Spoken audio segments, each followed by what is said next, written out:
diamond necklace Johnny gave me. They were the first diamonds I ever owned. He pulled them out the crack of his arm. We were going out for dinner, and he said, I've got something on my bum. Can you have a look? And I was like, what? And I put my hand down his trousers, and I pulled out a diamond necklace.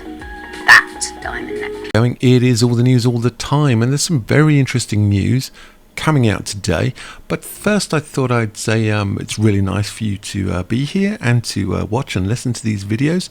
It's really kind of you. So I just wanted to say sort of thank you, and yeah, just thanks really. So anyway, what are we doing? Well, we're looking at France. This is the France, as you well know. And here we've got the United Kingdom, down here Spain. This is most of Europe. Over here we've got United States, Mexico's down there. And we're looking at France. Why are we looking at France?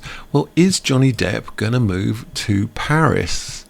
And the answer is probably, to be honest, probably. What else are we looking at?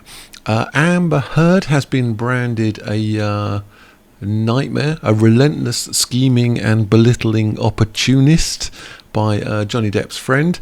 We're looking at Meghan Markle and Harry, and we're asking the question, is it time they actually lost their royal titles? They just seem to be having a bit of a nightmare at the moment. They don't like the royal family. So the question is, why are they still royal members? And is there Vanessa Paradis and Johnny Depp? Is that back on the cards, or is she visiting him? Is there some sort of liaison? We know she's married, but what is going on with Vanessa Paradis and Johnny Depp in Paris recently? So let's start with Amber Heard. She is branded relentlessly scheming and a belittling opportunist, nasty, by Johnny Depp's pal Doug Stanhope, who claims the actress seems to, I don't know what that word is, with the star's head when his mother died. I mean, what is going on here? Comedian Doug, there he is, 55, has spoken out again to support Johnny, claiming that Amber would use the actor's moments of weakness to manipulate him. Honestly, the more I read about this woman, the more...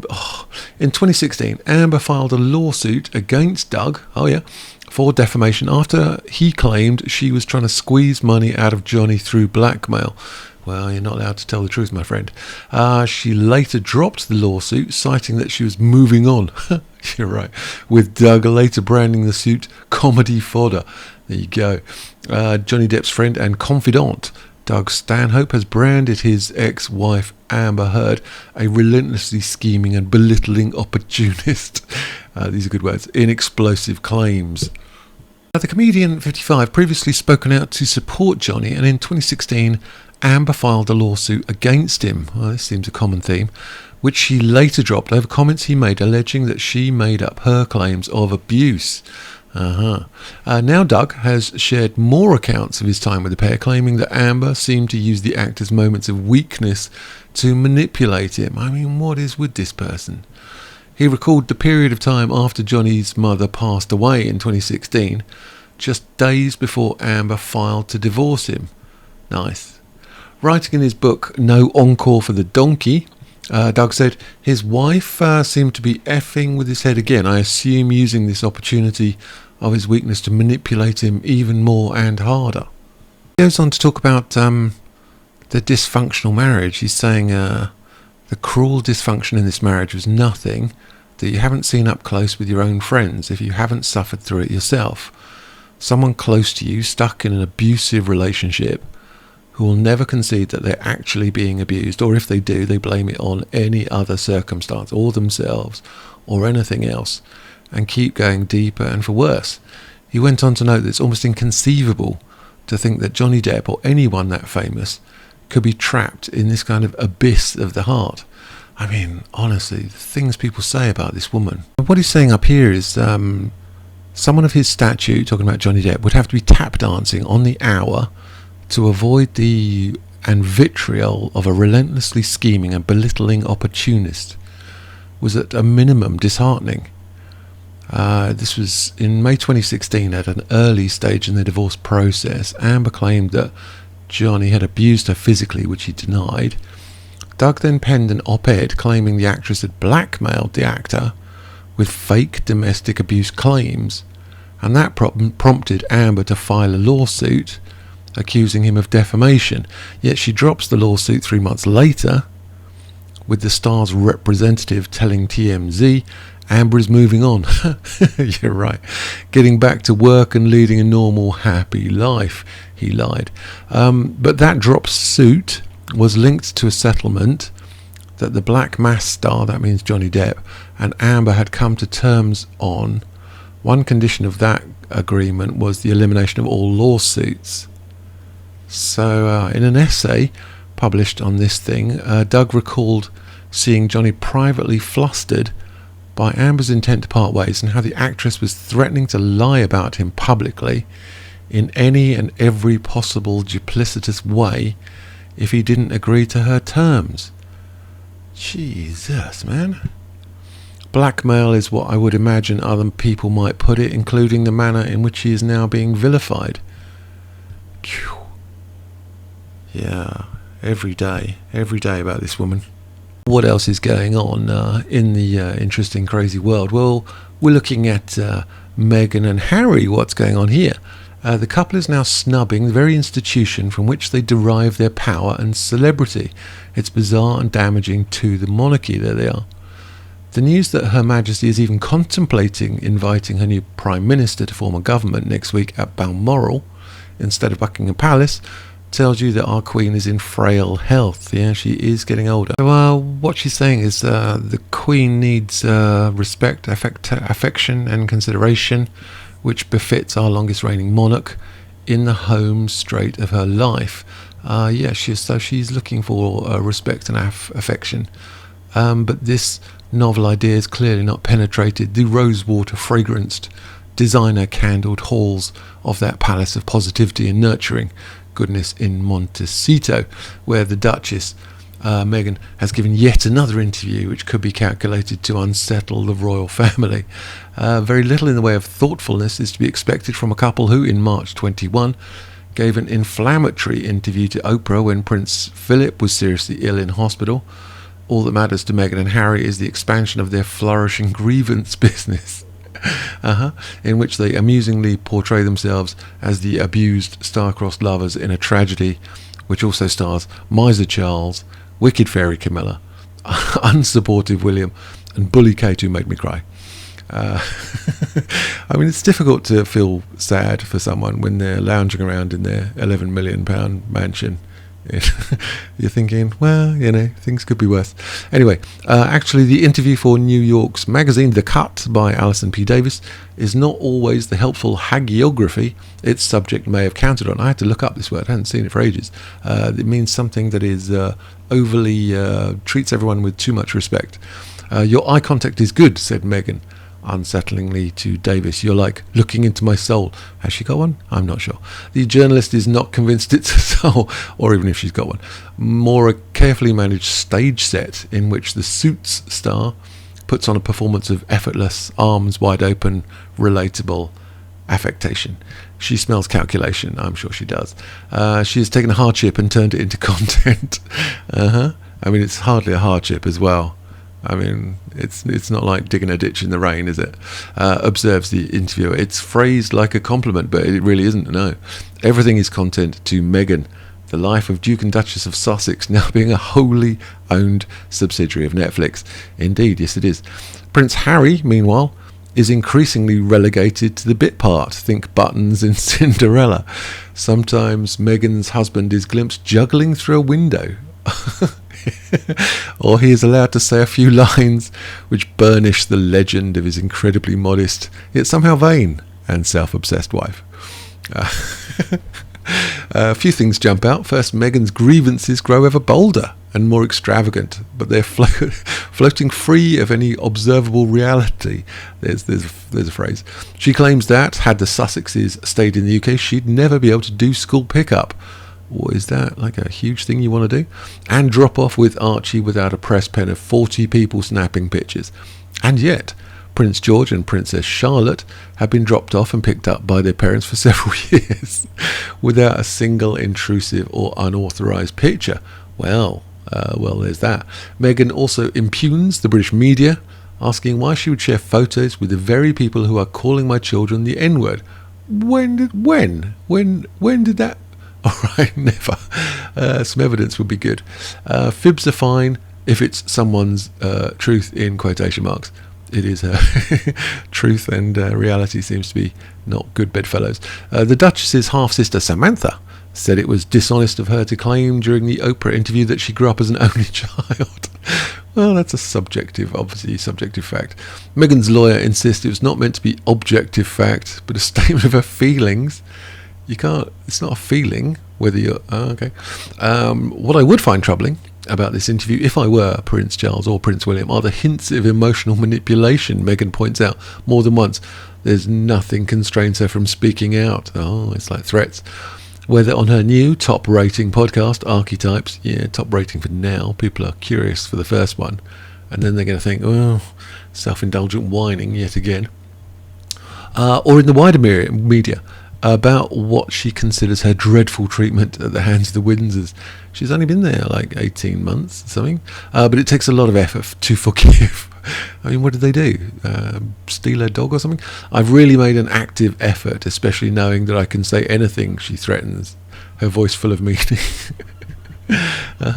Until now, the palace has confined itself to the exquisitely lethal recollections may vary when responding to Meghan and Harry's hurtful accusations, but how much longer can that keep 'em sweet strategy go on? It isn't working. For all her mushy yogic musings about forgiveness, the Duchess is a world-class grudge bearer who has ostracised her own father, and now it looks like poor Prince Charles is getting the same treatment. I've been told by a reliable source that Harry is homesick in LA but can't own up to the mistakes he's made for fear of upsetting his wife. I'm getting a theme here. Everyone's worried about these women constantly.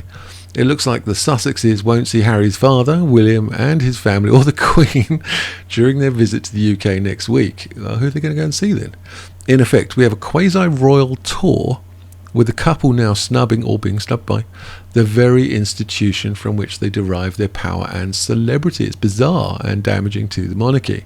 Clearly, it's time for the Sussexes to lose their royal titles, whose privileges they enjoy without the accompanying responsibilities and restraints. Indeed so.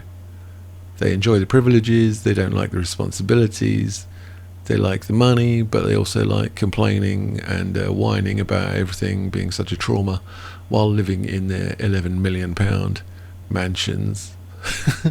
Oh, the horror. the horror. Quelle horreur. So what else is going on? Well, I was looking at this little chart, which I found quite amusing yesterday. It says Leonardo DiCaprio refusing to date a woman over 25. And we got a little chart here. As we can see, this is Leonardo's age increasing in the old traditional sense, going up by one every year. Because he's a traditionalist. And then we've got down here we've got his girlfriends, and when they reach the ripe old age of 25 they get dumped. So he goes out with her, Giselle Bundchen, and then when she's 20, ooh, that's enough, and then he jumps on board with Bar Raphael, and he's with her, and he's like, ooh, 25, ooh, better get out of there. Then he's got Blake Lively, and Blake Lively's, oh yeah, better get rid of her quick. And so on and so forth. And this only goes up to 2019, so we've got 20, 21, 22, that goes up there, that goes up here, and she's just been dumped for getting far too old. Reminds me of the old Logan's Run film. Do you remember Logan's Run? Yeah, okay. Sort of like that, but with Leonardo DiCaprio. What else is going on in this crazy world? We're looking at Johnny Depp had a secret visit from Vanessa Paradis. This is September 1st, came out today, and there she is. Where is she? Do not know.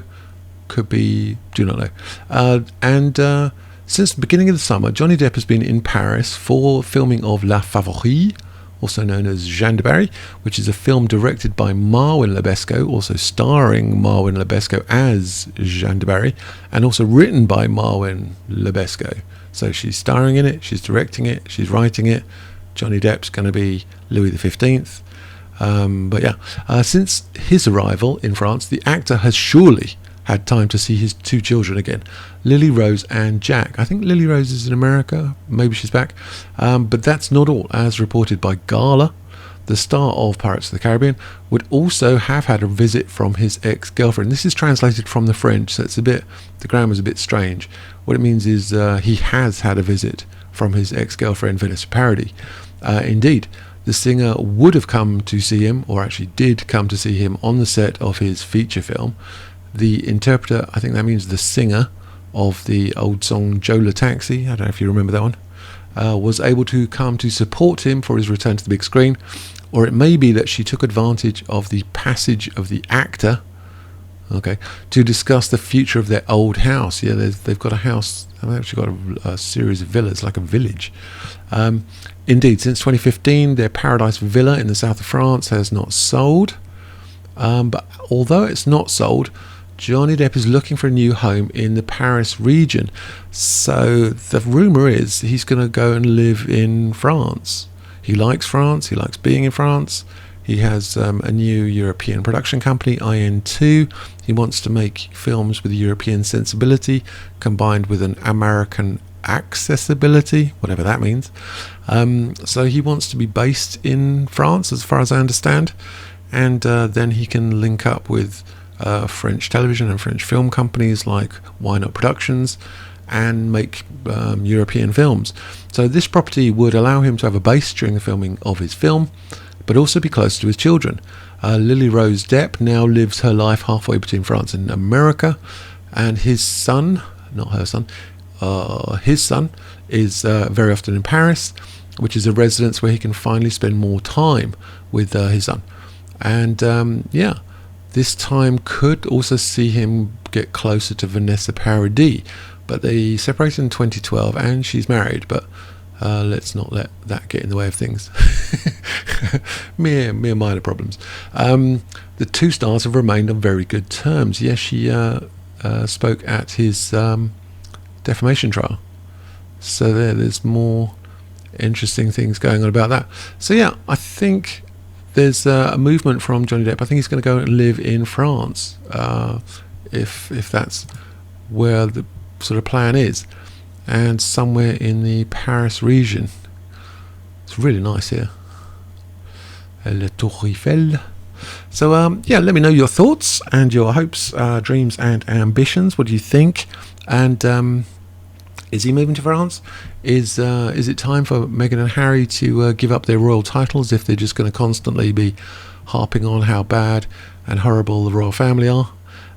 Is Amber Heard an absolute nightmare? The answer is yes. Yes, she is. She's an absolute nightmare. And should Leonardo DiCaprio have a word with himself? And the answer to that is also yes, he should. He really should. And so leave a like if you liked anything, and press the old subscribe button if you haven't already subscribed. And is there anything else? There's a super chat if you want to give me loads of money for no apparent reason, which is always nice. And I'll leave a video up here on the right so you can watch more videos. And I think that's about it. I will catch you guys later.